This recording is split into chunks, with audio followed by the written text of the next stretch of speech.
Avaliação da supressividade a Tielaviopsis paradoxa. O coqueiro é um membro da família Arecácea. É uma planta de ciclo perene e é uma cultura que vem aumentando sua contribuição na formação do valor bruto da produção agrícola no norte e no nordeste. O coqueiro ele tem uso e finalidades variados, destacando-se em áreas de alimentação, artesanato, movelaria, indústria de cosméticos e fibras. É perceptível em várias partes do mundo a intensificação de áreas de cultivo e de produção de coco nos últimos anos. A cultura no Brasil, ela não avançou somente em patamares produtivos, que garante ao país o quarto lugar entre os maiores produtores mundiais, com 1,86 bilhão de frutos em uma área colhida em 2012, estimada em 261,76 mil hectares, sendo os 5 estados maiores produtores, a Bahia, o Pará, o Ceará, o Espírito Santo e Pernambuco. A cultura também avançou pela expansão da área cultivada em regiões não tradicionais de cultivo. Hoje, a maior área contínua de cultivo do mundo se encontra no meio da floresta amazônica, no Pará. No Brasil, a produtividade média do coqueiro depende de diversos fatores, como o manejo da cultura, o plantio de variedades adequadas, distribuição regular de chuvas e também a ocorrência de pragas e doenças. No mundo, são conhecidos vários patógenos atacando o coqueiro, dos quais alguns ocorrem nas condições brasileiras e variam de importância de uma região para outra. Entre elas, a doença conhecida como stem bleed ou resinose do estipe é a principal preocupação dos produtores, pesquisadores e agências de monitoramento, devido à sua rápida propagação. No Brasil, os primeiros relatos de sua ocorrência surgiram em 2004 e desde então a doença tem se disseminado gradualmente, aumentando o número de propriedades e de coqueiros infectados a cada ano.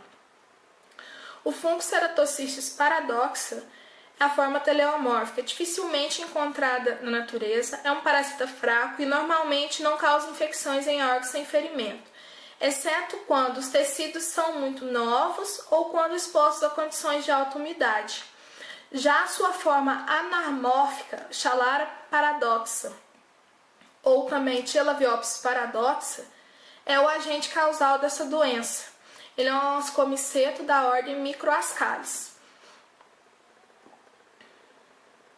Sendo polífago entre as espécies de importância econômica no Brasil, o fungo Tielaviopsis paradoxa ele pode causar doença em várias culturas, como a cana-de-açúcar, o cacau, o dendê e diversas espécies de musa.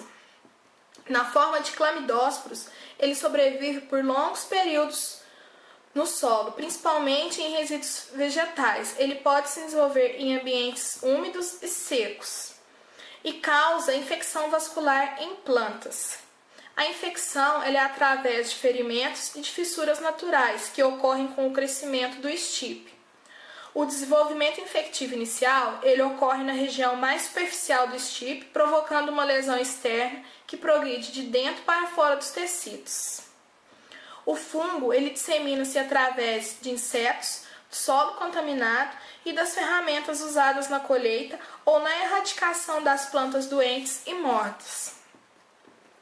De acordo com Alfieri, Júnior e Nelson, a resinose ela é caracterizada pela exudação de uma resina marrom avermelhada escuro das rachaduras que surgem no estipe das plantas.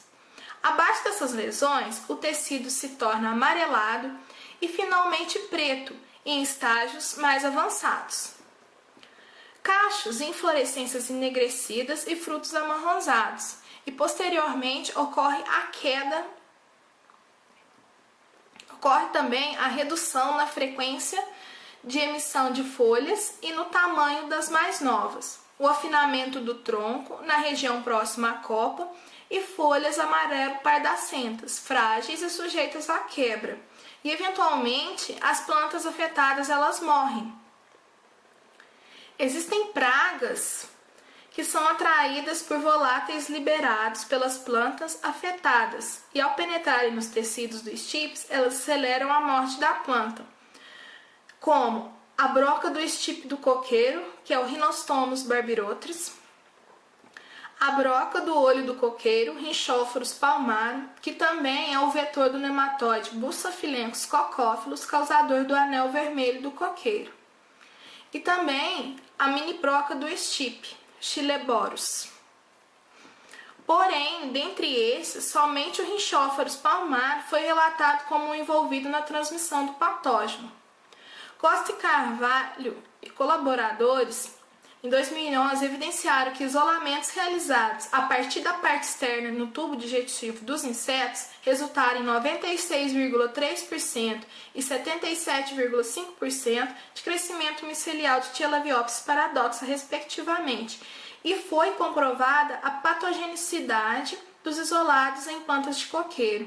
Parra e colaboradores também comprovaram que esse inseto carrega em seu tubo digestivo partículas infectivas do fungo. Atualmente, a fim de se evitar a transmissão da resinose pelo vetor quando o coqueiro está infectando e a doença se encontra em estágio já avançado, uma das recomendações é a erradicação mecânica e destruição pela queima das plantas severamente infestadas, removendo o máximo possível das raízes. No entanto, além dessa prática exigir grande dispêndio, o rendimento operacional também tem se mostrado baixo, uma vez que a erradicação vem sendo realizada manualmente. Fontes e colaboradores, eles avaliaram a eficácia de 10 herbicidas, variando ao longo do tempo, sendo que o MSMA, além de matar todas as plantas avaliadas, promoveu a dessecação mais rápida dos coqueiros doentes. Até então, não havia relatos de produtos químicos para a erradicação de plantas doentes, sendo que ainda não há produtos químicos competentes para curar plantas com sinais avançados da doença ou impossibilitar sua disseminação.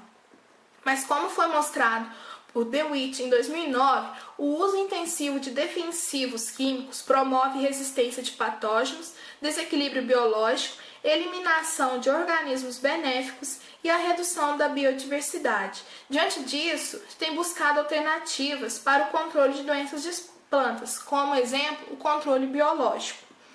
Em 1889, Sudor relatou na Paraíba a eficiência de acremônio alternato e acremônio péssimo no controle biológico das lixas do coqueiro, juntamente com a disseminação e estabelecimento desses fungos na área da plantação. O controle da doença foi satisfatório e houve uma manutenção da severidade da doença abaixo do limiar de dano econômico, havendo assim um equilíbrio entre a população do agente de biocontrole e o fitopatógeno. Essa condição ela é denominada supressividade. Bettiol e colaboradores, em 2009, definiram supressividade como um fenômeno natural de prevenção e inibição que ocorre mais comumente em solos e age contra o estabelecimento de patógenos e suas atividades patogênicas. Hornaby aponta 2 tipos de solo supressivo, um que tem a capacidade de reduzir a densidade de inóculo do patógeno e sua atividade saprofítica, e outro que, mesmo com densidade de inóculo elevada e patógeno com habilidade de sobrevivência, reduz a intensidade da doença. São vários os mecanismos bióticos e abióticos que induzem a supressividade, como exemplo, a atividade e interação microbiológica, tipos de argila e textura, matéria orgânica e pH do solo. A capacidade de converter solos favoráveis a patógenos em solos supressivos para a obtenção de sucesso no controle biológico do mal do pé do trigo e murcha difusário foi comprovada quando se adicionou qualquer estipe de Pseudomonas fluorescens ou seu siderófilo Pseudobactin no solo. A Labove estudou durante 10 anos um solo supressivo à fusariose. Essa supressividade se baseou na interação microbiológica, apresentando 2 faces. Uma por mecanismo geral de competição por nutrientes entre toda a microflora do solo e toda a população de fusário, e outra por competição intragenéricos entre fusário patogênicos e não patogênicos.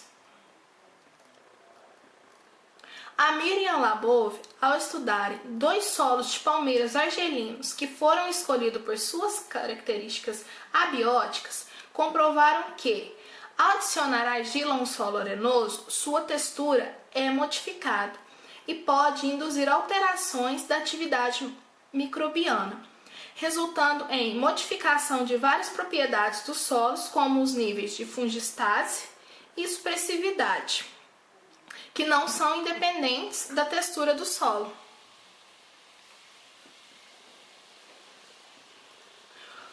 Para reforçar ou induzir a supressividade, pelo aumento da comunidade de rizobactérias no solo, Mazzola mostrou que a tática é cultivar várias espécies de plantas ou incorporar resíduos orgânicos no solo, induzindo a supressividade a fitopatógenos.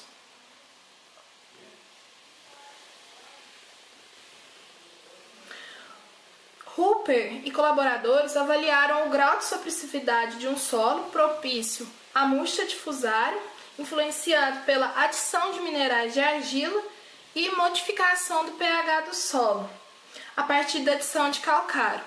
A partir de 6 meses do crescimento da cultura, o nível de supressividade havia aumentado em todos os solos tratados.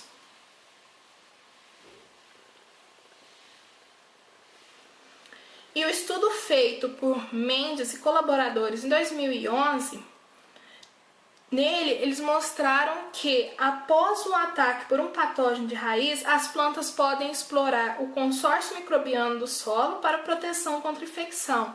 E eles detectaram mais de 33 mil espécies de bactérias e arcaia consistentemente associadas com a supressão da doença. Então, para a resinose, ainda não existe um controle satisfatório. Então, nós buscaremos um controle biológico na tentativa de determinar a contribuição de diferentes solos em relação a T-Elaviopsis paradoxa e a relação entre as variáveis químicas, físicas e biológicas dos mesmos. Obrigada.